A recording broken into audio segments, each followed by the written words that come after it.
Today we initiate the exegesis of the blessed verses of Surah Al Baqarah, in particular verse number 50, verse 51 and 52.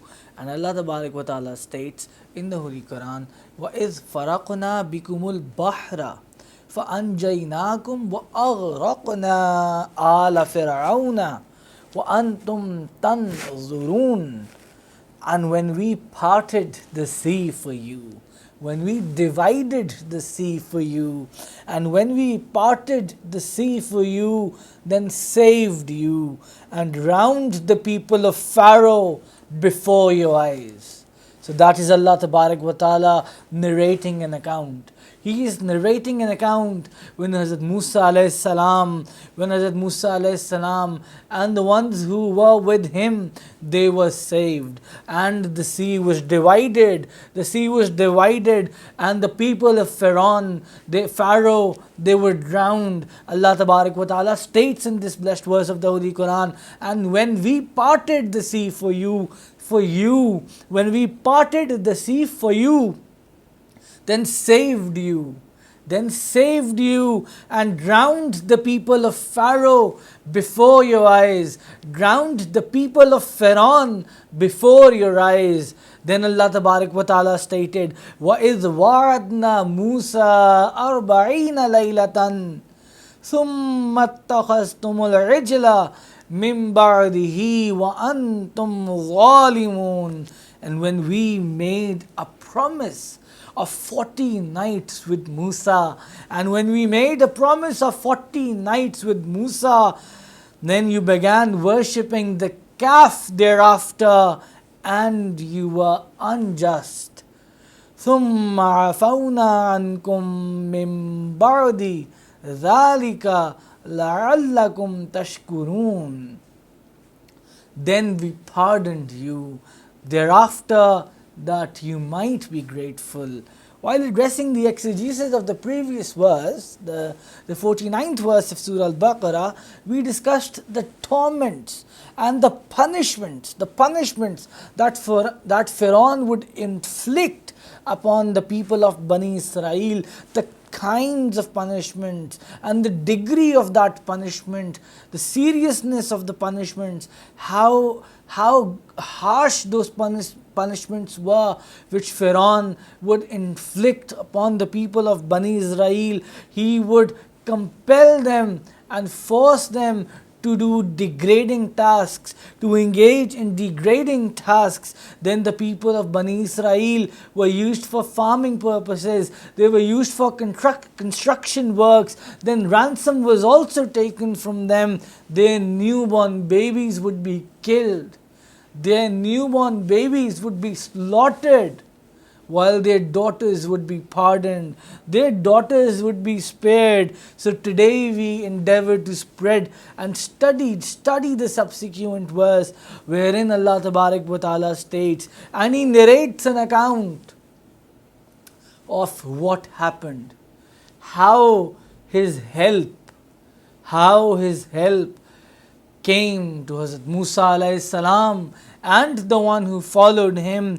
وَإِذْ فَرَقْنَا بِكُمُ الْبَحْرَ فَأَنْجَيْنَاكُمْ وَأَغْرَقْنَا آلَ فِرْعَوْنَ وَأَنْتُمْ تَنْظُرُونَ. And when we parted the sea for you, then saved you and drowned the people of Firawn before your eyes. Now Imam Tibri writes that due to the extreme cruelty which had reached the pinnacle, which had reached the apex, Amr bin Maimun was about to leave for Misr, was about to leave for Egypt along with Hazrat Musa alaihissalam and Bani Israel. And it was the time when oppression was at its peak, at the pinnacle, at the apex. The cruelty, the oppression, they knew no bounds. The cruelty was at the apex on Bani Israel by Firawn, and due to this Hazrat Musa alaihissalam was leaving with Bani Israel. And when Firawn learned that they were leaving, they were going away from here, he said, spare them for this moment, spare them for this moment, for I will start chasing them from tomorrow morning upon the crowing of the rooster. However, strange and blessed is the majestic wisdom of Allah Tabarak wa Ta'ala, that the rooster at that day, on that morning, he did not engage in crowing, he did not start crowing. So in the morning, Firawn gathered 600,000 of his men, Firawn gathered 600,000 of his army and followers, and he started chasing Bani Israel and Hazrat Musa alayhi salam. And as per the tradition, the Bani Israel, they were 600,000, while the soldiers of Firawn, they were 1,200,000 in number, so a considerable difference in number. So Firawn gathered, as per one narration, 600,000 of his army men, of his followers, and he started chasing Bani Israel. There, when Hazrat Musa alayhi salam, on the other hand, he reached the seashore along with his followers, one of his companions, Yousafi bin Nun, asked him, O Musa, to where did your Lord command to go? There is the sea in the front. Where do we go now? How can we cross the ocean? How can we cross the sea, O Musa? How is it possible for us? Where did your Lord command us to go when there is sea in the front? And the revelation came to you, and we abided, we left with you. Now, when we are on the seashore, where are we supposed to go? To where do we go? Which is the path? Which is the path? Behind us is an army. Behind us is an army stretching of, as per one narration, 600,000 army men with Firawn, and as per another narration, 1,200,000 army men with Firawn. They are coming from us, they are behind us, while at the front of us is the ocean. It is the sea. How do we cross it now? Where are we expected to go now? So then Hazrat Musa alayhi salam, he pointed towards the sea, indicating that it was towards the sea that they had to go. Thereupon Yousafi bin Nun went along with his horse in the sea. When the horse reached the depth, was about to reach the depth of the sea, he again came back and asked, O Musa, from where did your Lord commanded us to go? This happened 3 times. This happened 3 times. He went to the sea and then came back. He went to the sea, then came back. He went to the sea, then came back and asked, where did your Lord command us to go? Where did your Lord ordered and instructed us to go? Hazrat Musa alayhi salam then received a revelation from Allah Tabarak wa Ta'ala. He received a revelation from Allah Tabarak wa Ta'ala, wherein Allah Tabarak wa Ta'ala stated, O Musa, strike your stick at once into the sea. Strike your asa, your stick at once into the sea. And when he did, the sea burst. And the sea burst into 12 parts, 12 segregations. 12 parts were formed in the sea. 12 paths were formed in the sea. Why? Because there were 12 tribes that had come along with Hazrat Musa alayhi salam. So therefore 12 tribes, as per the Islamic scholars, Allah Tabarak wa Ta'ala made way for every tribe that there was who had come along with Hazrat Musa alayhi salam. So Hazrat Musa alayhi salam, he crossed the ocean, he crossed the sea along with the 12 groups of Bani Israel. And when Firawn and his followers and his army, they started to cross it, the sea then merged. The sea merged. The sea merged by the wisdom of Allah Tabarak wa Ta'ala, by the divine wisdom of Allah Tabarak wa Ta'ala. When Firawn tried to cross the sea and his army men tried to cross the sea, the sea merged at once. And when Firawn and his army entered it, the sea merged at once. And as a result, Firawn and his army, they were drowned in it. They were drowned in it, and this was the sea of Bahri Kulzum. The Red Sea is famously known, and Allah Tabarak wa Ta'ala thereafter stated in the next verse, وَإِذْ وَعَدْنَا مُوسَى أَرْبَعِينَ لَيْلَةً ثُمَّ اتَّخَذْتُمُ الْعِجْلَ مِنْ بَعْدِهِ وَأَنْتُمْ ظَالِمُونَ. And when we made a promise of 40 nights with Musa, then you began worshipping the calf thereafter, and you were unjust. You were unjust. That when we made a promise of 40 nights with Musa, you began worshipping the calf.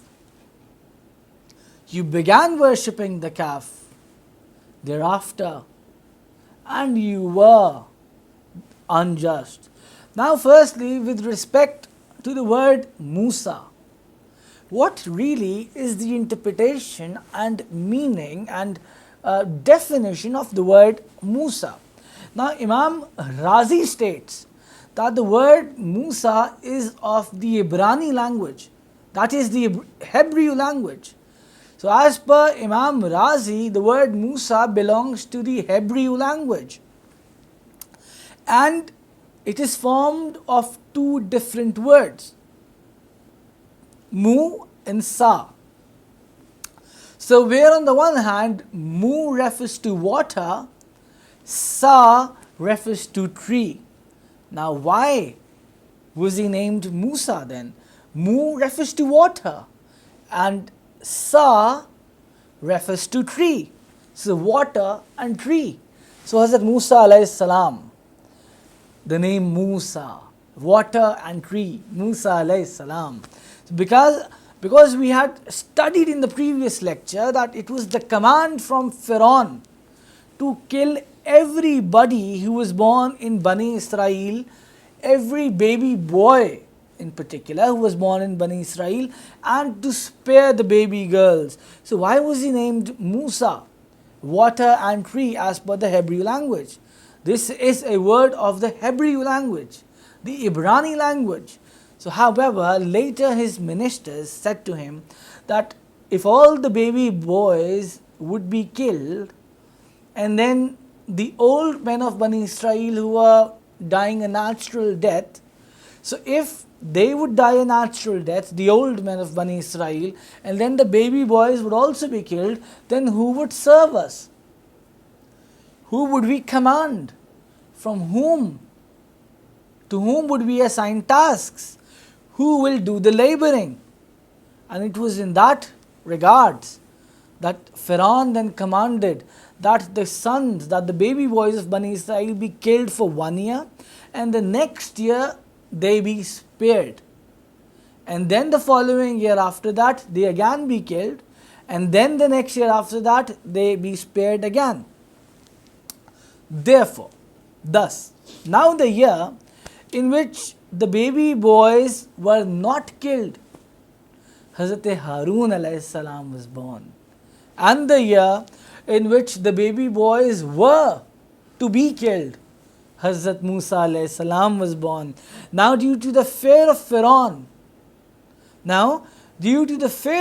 because the year when Hazrat Musa alaihissalam was the year when Firawn had commanded that all the baby boys belonging to Bani Israel be killed at once, the mother of Hazrat Musa alaihissalam, she put Hazrat Musa alaihissalam in a coffin, and she then put that coffin into the river. The mother of Hazrat Musa alaihissalam, she put that coffin, she put Hazrat Musa alaihissalam, she placed Hazrat Musa alaihissalam in a coffin, and then she put that coffin and placed that coffin into the river. She put Hazrat Musa alaihissalam, she placed Hazrat Musa alaihissalam in that wooden coffin, which she then placed into the river. Let us then imagine the heart of that mother who was departing from her son.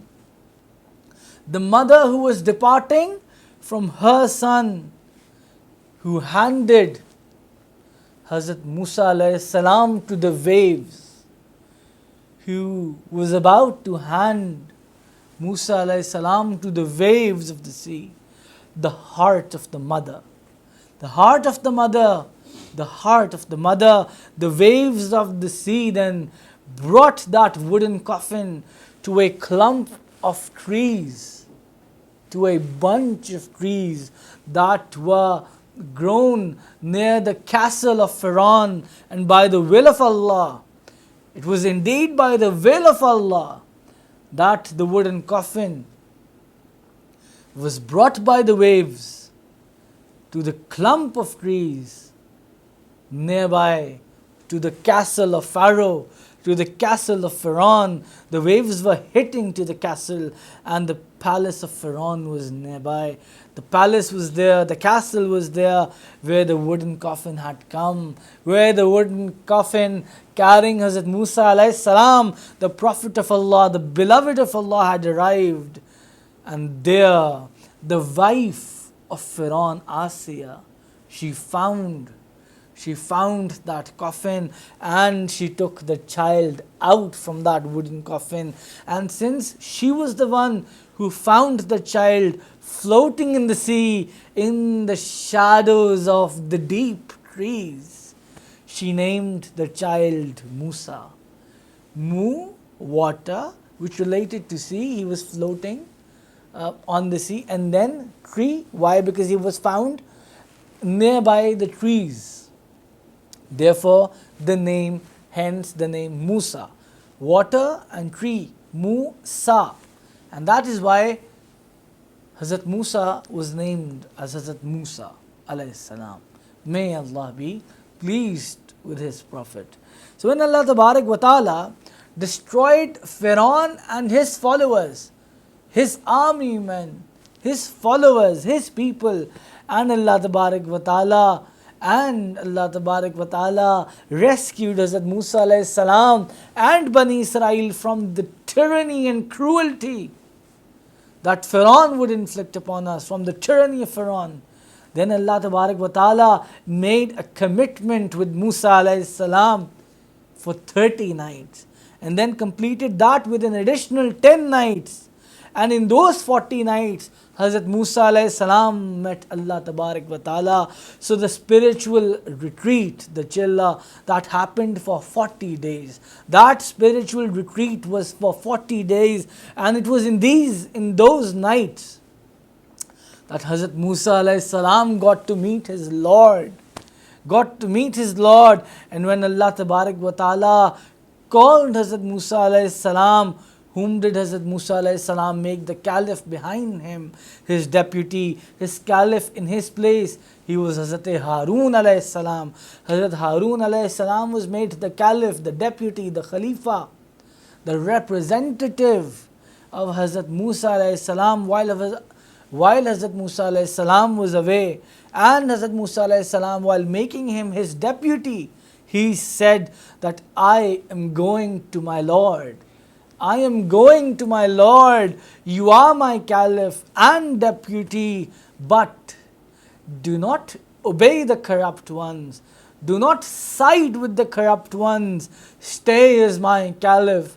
Stay as my deputy, in passion and longing to meet his Lord.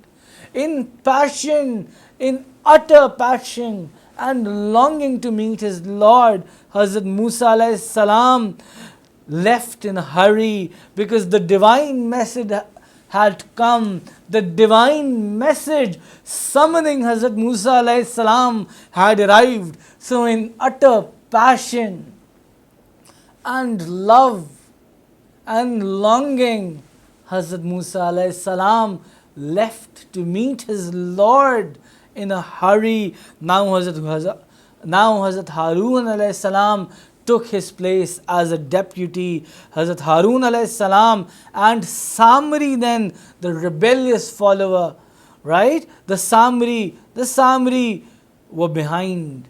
While Hazrat Musa alayhi salam was gone, who was behind? Saamri. Now this was initially the period of 1 month, which is Zulqada, and then the 10 days of Zulhajj later on. So for this period, Hazrat Musa alayhi salam left his companions and went to meet Allah Tabarak wa Ta'ala, to converse with Allah Tabarak wa Ta'ala, and he left behind Hazrat Haroon alayhi salam as his deputy, his representative and Khalifa, his caliph upon the Bani Israel. He left Hazrat Haroon alayhi salam as his Khalifa. So Hazrat Haroon alayhi salam was left behind as a caliph and representative. So Hazrat Musa alayhi salam, he stayed on the Toor, on the Mount Sinae for 40 nights, where he was blessed with the divine book of Allah Tabarak wa Ta'ala, Torah. By making him closer, Allah Tabarak wa Ta'ala whispered to him. Allah Tabarak wa Ta'ala whispered to him, and Allah Tabarak wa Ta'ala conversed with Hazrat Musa alayhi salam. Allah Tabarak wa Ta'ala conversed with Hazrat Musa alayhi salam. What bigger blessing that is, that Allah Tabarak wa Ta'ala, the Lord of the worlds, he was conversing with his prophet. He was conversing with his beloved, and Hazrat Musa alayhi salam listened to the sound of the pen moving. Then another notable aspect was that the ablution wuzu of Hazrat Musa alayhi salam did not break in those 40 nights. So Imam Razi states that when Allah Tabarak wa Ta'ala drowned Firawn and promised Hazrat Musa alayhi salam that he would reveal Torah, then Hazrat Musa alayhi salam went to Mount Sinae, to the Toor, by making Hazrat Haroon alayhi salam behind as his caliph, by leaving him behind as his caliph, deputy and Khalifa. And Allah Tabarak wa Ta'ala promised Hazrat Musa alayhi salam that he would bless him with the divine book of Torah. So now Bani Israel had clothes and ornaments from the followers of Firawn, which they had temporarily borrowed from them. So Hazrat Haroon alayhi salam said to Bani Israel, that those clothes and jewels were not permissible for them, therefore they should burn them at once. So thereafter they collected all of them, and then they burnt all those clothes and jewels. So when Hazrat Musa alayhi salam was going into the sea, Saamri saw Hazrat Jibreel alayhi salam on a mare. He saw Hazrat Jibreel alayhi salam going on a mare, and then the place where the mare had stepped, Saamri took some sand from that place. Saamri then melted the gold and silver, and he made a calf from it. He made a calf from it, and then he put that sand in the mouth of that calf. Which sand? The sand from the place where the mare of Hazrat Jibreel alayhi salam had stepped. He put that sand in the mouth. He puts that sand in the mouth of that calf, the calf made of gold and silver. Saamri, who was he? Who was Saamri? Saamri was known as the king of magicians. Saamri was known as the king of magicians. He was a great magician. So then, in consequence of that sand which he had put in the mouth of that calf, the sound started coming off from the calf. Now the calf started speaking. The calf spoke, and it was brought to life. Saamri then said to Bani Israel, "This is your Lord. This is your Lord." And this is your Lord and the Lord of Hazrat Musa alayhi salam. Hazrat Musa alayhi salam had now, in the meanwhile, he was away. He was gone to Mount Sinae. He was gone to the Toor, the calf made of gold and silver by Saamri, and the sand in its mouth, which he had found from the place where the mare of Hazrat Jibreel alayhi salam had stepped. So when the calf spoke, when the calf started speaking. Saamri said to Bani Israel, "This is the Lord of you, and this is the Lord of you, and this is the Lord of Musa alaihesalam." Now what would have happened when he said this? Let us then think. What would have happened when he said this? When the people would see that a calf made of gold and silver was speaking. What could have happened when he did this? Because Saamri, let us not forget that he was known as the king of magicians. So what he was doing was magic. So what could have happened when he said this? The nation, the people, they resorted to worshipping the calf. They said Saamri is saying that this is your Lord, so we should accept because he is speaking. The calf has sound, the calf has a voice, the calf made of gold and silver is in front of us speaking. There is life in it. It is indeed therefore our Lord. They started worshipping it. They started idolizing it. Why? Because Saamri was a magician. He was the king of magicians at that time.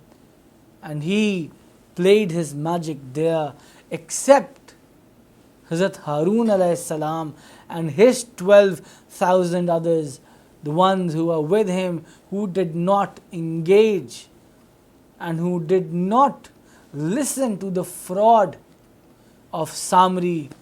And other than them, everybody else started worshipping that calf made of gold and silver.